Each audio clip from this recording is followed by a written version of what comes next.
Dans cette vidéo, je vous propose qu'on regarde ensemble le fonctionnement et l'assemblage du raccord PE.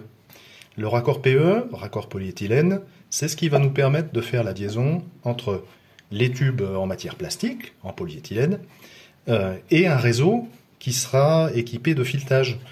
On aura des filetages, ici un filetage femelle, ça peut être des filetages mâles, qui nous permettent ensuite de mettre des vannes, des raccords, etc., etc. À l'intérieur, on va trouver 3 éléments. Ces 3 éléments, c'est une bague de compression avec un sens qui nous permet donc du coup de bien glisser dans un sens, mais une fois que c'est serré, de pas trop aller dans l'autre, même pas du tout aller dans l'autre. Une bague qui va comprimer le joint torique et le joint torique qui va faire l'étanchéité. Alors ce qui peut arriver des fois au cours de démontage, c'est qu'on ne sache plus dans quel ordre ça va. Du coup, dans quel ordre ça va tout ça? Eh bien, notre départ. Dans ce départ, on a le joint torique, étanchéité. Ce joint torique, pour qu'il soit écrasé lors du serrage, et puis que du coup, il fasse bien l'étanchéité, il est écrasé par cette bague, toute simple, circulaire.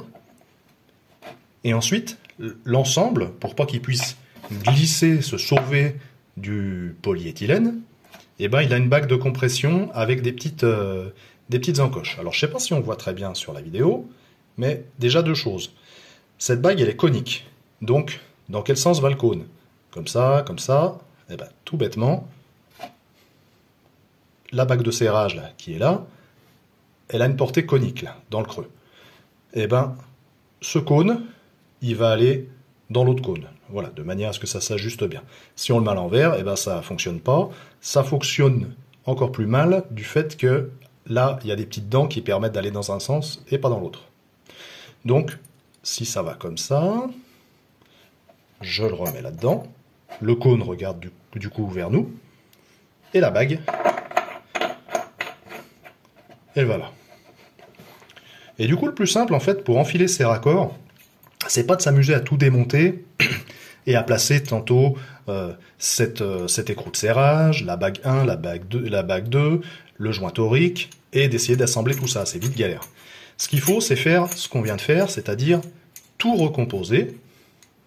On regarde que le joint torique soit pas en train de dépasser, et pas été pincé ou quoi que ce soit, et on l'enfile. Alors ici, c'est facile à contrôler. On va pouvoir regarder de visu ou alors contrôler avec le doigt que le joint torique n'est pas pincé, dépasse pas. Ça peut être plus embêtant quand on est dans un regard, un vide sanitaire ou quoi que ce soit. Quoi qu'il en soit, si on a bien desserré ici, si on a bien tout mis dans l'ordre et qu'on enfile tranquillement, il n'y a pas lieu de forcer comme un fou ou quoi que ce soit, on sent qu'on va avancer de quasiment 10-15 mm et tout est mis en place. Ensuite, le serrage, qu'on effectuera évidemment à l'aide de pinces, à l'aide de clés, pas juste à la main. D'ailleurs, je déconseille de faire comme je viens de faire, c'est-à-dire un petit serrage à la main et puis de vaquer à d'autres occupations, parce que là, ça a l'air de rien, mais ça tient déjà pas mal. Donc en fait, le piège, c'est des coups oublier carrément de faire un bon serrage, et puis dans un an, un mois, un jour, tout lâche. Ça a été mis en place, on sait que c'est mis dans l'ordre, donc hop, serrage. On prend l'écrou avec une clé ou une pince, on prend son pote avec une clé ou une pince, hop, et serrage.